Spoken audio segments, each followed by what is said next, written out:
Salut! Aujourd'hui on va parler embryologie et plus précisément première semaine de développement. Donc on va se concentrer sur tout ce qui se passe entre la fécondation et l'implantation de l'embryon dans l'utérus. Donc comme vous le savez, la fécondation elle a lieu dans le tiers externe de la trompe, alors que l'implantation elle se fait dans la cavité utérine. Donc pendant cette première semaine, l'embryon il va migrer depuis la trompe vers l'utérus et il va subir de nombreux changements. Donc le premier événement important à retenir de cette première semaine, c'est la segmentation. Chez l'homme, on dit qu'elle est rotationnelle et holoblastique.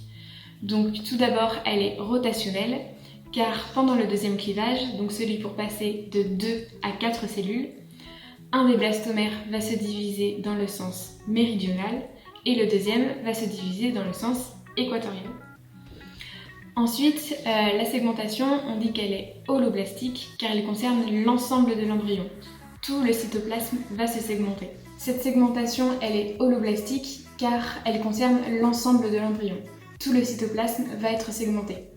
Et donc, le fait qu'elle soit holoblastique, c'est lié au fait que l'embryon n'a pas de vitellus, c'est-à-dire qu'il n'a pas de réserve nutritive et donc qu'il doit puiser son énergie dans son environnement.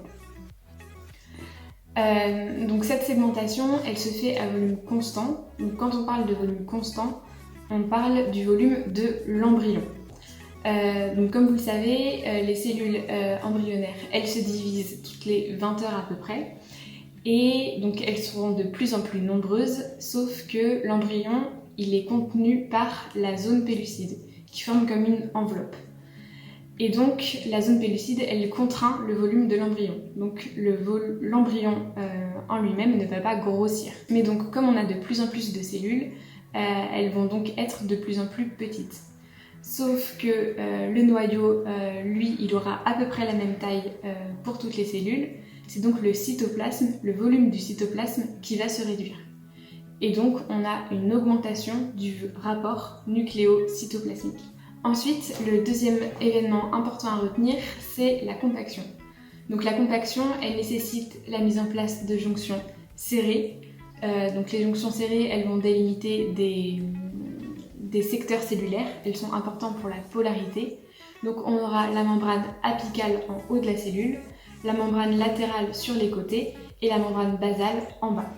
Pendant la compaction, les jonctions adhérentes vont aussi se mettre en place. Elles sont importantes pour l'adhésion entre les cellules.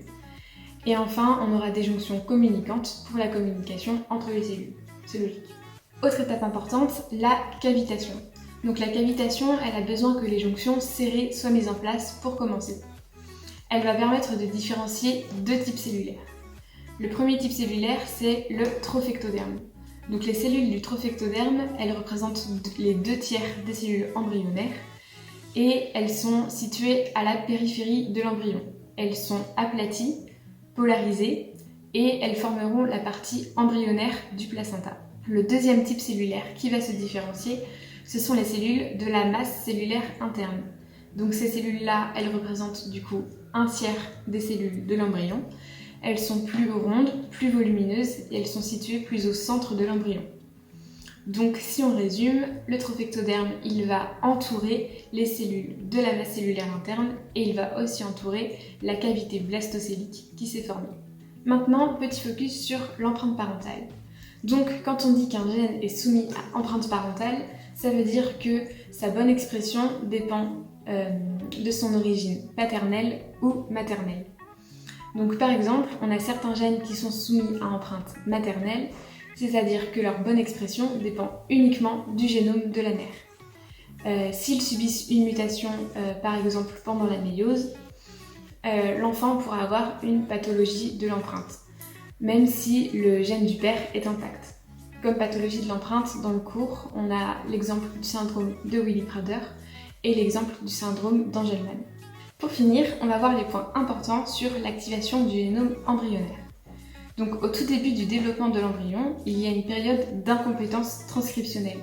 Donc c'est-à-dire que l'embryon n'est pas capable de produire ses propres transcrits d'ADN et donc ce sont ceux d'origine ovocytaire qui sont utilisés. Ensuite, vers J2, J3, l'activation du génome embryonnaire va commencer et chez les mammifères, elle se fait en 2 étapes. Donc la première étape, elle est dite mineure. Et donc l'embryon va commencer à produire ses propres transcrits d'ADN et ceux d'origine ovocytaire vont progressivement se dégrader. La deuxième étape d'activation du génome embryonnaire, elle est dite majeure, et donc là, les protéines et les transcrits d'origine embryonnaire deviennent nécessaires et indispensables au développement de l'embryon. Il n'y a plus du tout d'expression des transcrits et des protéines d'origine ovocytaire. Voilà, j'espère que cette vidéo vous aura aidé à éclaircir certains points et je vous souhaite bon courage pour la suite.